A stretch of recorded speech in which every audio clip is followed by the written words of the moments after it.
ঈদের বাকি আর 5 দিন। রাজধানীর হাটগুলোতে বাড়ছে কোরবানির পশু, যদিও তেমন সাড়া নেই ক্রেতার। পশুর হাটের খবর জানাতে আমাদের সঙ্গে যুক্ত হচ্ছেন রিজভী হাবিব। হাবিব, কিন্তু বাথরুম যা তা ওডোনিল নাই। আজই নিন ওডোনিল। সুবাসিত ঘরে স্ট্যাটাস বাড়ে।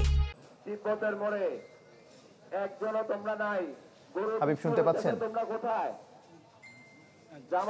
আমি এখন তেজগাঁ হাটে আছি, ঢাকা বর্ডার খেলার মাঠে। আমার পাশে দেখতে পাচ্ছেন অনেক গরু, প্রায় পাঠান, হামজা, রুস্তম, অনেকে আবার পাহাড়ি গরু এনেছেন। সবগুলোর দাম মোটামুটি একটা 2 লাখ থেকে শুরু করে আপনার 20 লাখ পর্যন্ত গরুর দাম উঠেছে এবং ক্রেতারা দূর দূরান্ত থেকে গরুগুলো নিয়ে এসেছেন। কিন্তু এখনও বিক্রেতারা দূর দূরান্ত থেকে গরুগুলো নিয়ে এসেছেন, কিন্তু এখন পর্যন্ত তারা তাদের চাহিদা মতো ক্রেতা পাচ্ছেন না আর কি।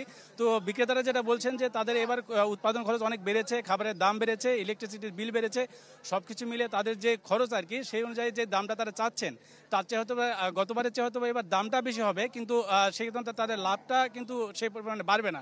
যদি তারা কাঙ্ক্ষিত দামে বিক্রি করতে না পারেন তাহলে তারা বড় ধরনের লোকসানের মুখে পড়বেন। এছাড়া তাদের একটা আশঙ্কা আছে যে যদি সীমান্ত দিয়ে গরু ঢোকে বাজারে তাহলে তারা আরও বিপদের মুখে পড়বেন। কিন্তু এদিকে বিক্রেতারা আবার বলছেন যে ক্রেতা যারা আছেন তারা বলছেন যে তারা বিভিন্ন গরুর দাম দর করছেন, কিন্তু এখন পর্যন্ত তারা কেনারই উদ্দেশ্যে আসেন নাই। সবাই যেটা বলছেন যে দাম এখন পর্যন্ত চড়া এবং যেই দাম তাদের যে দাম যারা চাচ্ছেন আর কি, যে দামের যারা কেনার মতো দাম এখন নাকি বিক্রেতারা বলছেন না। তো এখানে যারা ম্যানেজমেন্টে আছেন তারা বলছেন যে হাটের যে ব্যবস্থা, এখানে জাল টাকা চেক করার জন্য বুথ থেকে শুরু করে ব্যাংকিং থেকে শুরু করে সবকিছু এখানে পর্যাপ্ত। হাবিব, আপনাকে ধন্যবাদ। তেজগাঁও পশুর হাট থেকে যুক্ত হয়েছিলেন রিজভী হাবিব।